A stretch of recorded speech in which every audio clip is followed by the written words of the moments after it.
Hi friends. Here is a question worth asking honestly. Was Muhammad a true prophet of God? Not a question to ask with hostility. Not a question to avoid out of politeness. A question to ask the way every important question deserves to be asked. With evidence. With reason. With honesty. Here is what makes this question interesting. The Quran itself tells us to consult the Bible. It calls Bible believers the people of the book. It says it confirms what was already in the scriptures. So we will take the Quran at its word. We will apply biblical standards. And we will use Islam's own most trusted historical sources. By the end of this, you will have 4 pieces of evidence. Every single one comes from scripture, or from Islam itself. There are many alarming points, but let's focus on a few of them. The first issue: is Muhammad in the Bible? According to Islamic tradition, a true prophet's message should be able to align with earlier revelations from the Torah and the Gospel, and should not contradict the essential message. Muslims often point to 2 Bible passages as predictions of Muhammad. Let's look at both. Honestly. The first is John chapter 14. Jesus promises another helper, in Greek, the Paraclete. Muslim scholars say the original word was Periklutos, meaning the praised one, which in Arabic would be Muhammad. The problem? There are thousands of ancient Greek manuscripts of the New Testament. Not one of them says Periklutos. Every single manuscript says Parakletos, the Comforter. And Jesus says this Comforter will live inside believers forever. That is not a description of a human prophet. The second passage is Deuteronomy chapter 18. God promises Moses, "I will raise up a prophet like you from among their brothers." Muslims say this refers to the Arabs, descendants of Ishmael. But the New Testament quotes this passage directly. Acts chapter 3 says it refers to Jesus. And in Hebrew, brothers in this context means fellow Israelites.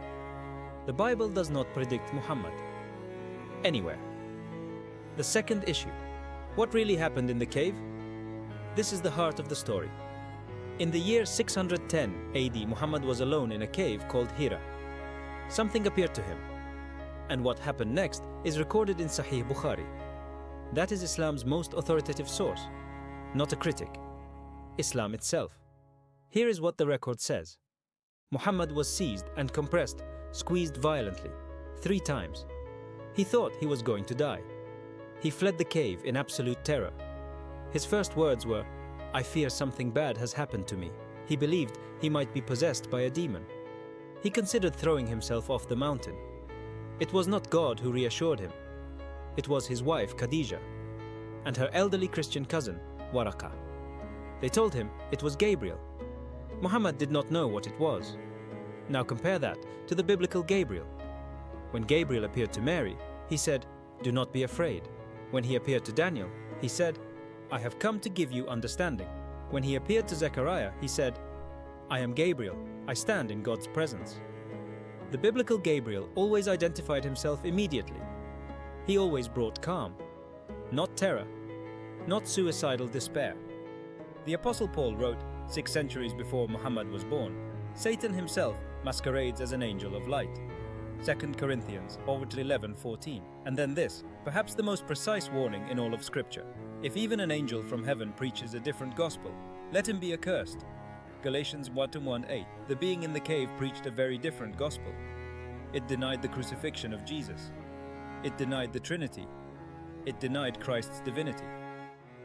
Paul named this scenario precisely. Centuries before, it happened. The third issue, the Quran's own test, applied to Muhammad. Here is where it gets really interesting. The Quran itself defines what a false prophet looks like. So, let's apply those tests to Muhammad, using Islam's own sources. Test 1. A false prophet invents words and calls them gods. Surah 69 says, if Muhammad fabricated revelation, God would cut his aorta. We will come back to that, because it matters enormously. Test 2. A false prophet seeks personal gain. The Quran says true prophets ask for no payment. What did Muhammad gain? 1/5 of all war spoils. Surah 8:41. Up to 13 wives, including privileges no other Muslim man was granted. Surah 33:50. a convenient revelation permitting him to marry his adopted son's wife. Surah 33:37. Complete political and military control over Arabia. Even his wife Aisha noticed. She reportedly said she felt that God always seemed to hurry in fulfilling Muhammad's desires. That is recorded in Sahih Bukhari. Test 3. A true prophet confirms the previous scriptures. The Quran says this repeatedly. Surah 2:89, Surah 5:47, Surah 10:94. The Quran claims to confirm the Bible. But here is the problem. The Quran says Jesus was not crucified. Surah 4:157. The Bible and Roman historians say he was. The Quran calls the Trinity disbelief. Surah 5:73. The Quran denies Christ's divine sonship. Surah 9:30. When Muslims are challenged on this, they say the Bible was corrupted, even though the Quran does not actually say it was. There are over 5,000 ancient New Testament manuscripts from multiple continents, multiple languages, multiple centuries. No systematic corruption has ever been demonstrated. The Dead Sea Scrolls confirmed the Old Testament's preservation over 1,000 years. You cannot appeal to a standard you simultaneously dismiss. The fourth issue, how did Muhammad die? Remember, Surah 69 verses 44 to 46. The Quran's own guarantee. If Muhammad had fabricated any saying against us, we would have cut his aorta, not just death.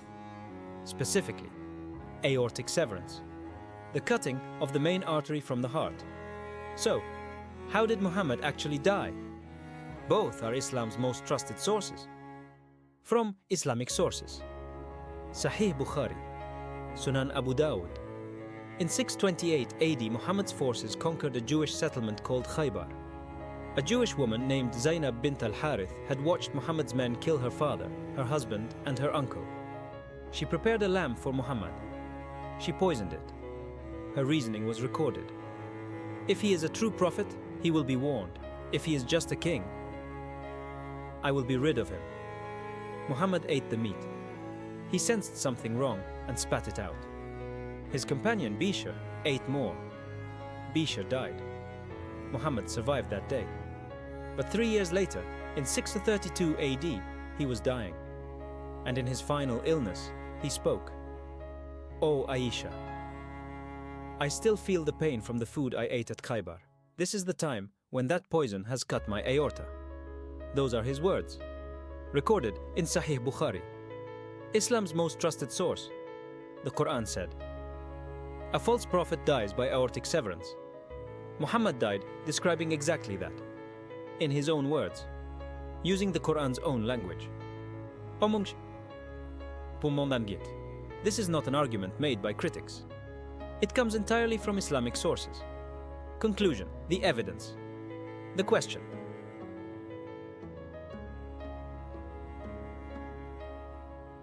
Let's bring this together. First, the Bible does not predict Muhammad. The two passages cited cannot support the claim. Second, the supernatural being in the cave of Hira behaved nothing like the biblical Gabriel. It brought violence, terror, and despair.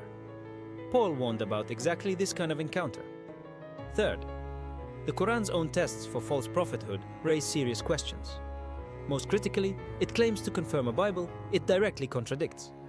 Fourth, the Quran said God would cut the aorta of a false prophet. Muhammad died by exactly that mechanism. In his own words, preserved in Islam's own records. Now, Islam has answers to all of these points. Muslim scholars have studied this for centuries. Those answers deserve to be heard and examined. But here is what cannot be avoided. The Quran positions itself as a confirmer of the Bible. The Bible's tests, honestly applied, raise serious concerns. The Quran's own tests, honestly applied, raises serious questions. And Muhammad died by the exact sign the Quran reserved for false prophets. The truth is worth looking for. Look for it honestly. Look for it without fear. To lovers of the truth, have no fear of them, for nothing is covered that will not be revealed, or hidden that will not be known. The truth is worth looking for. It sets us free.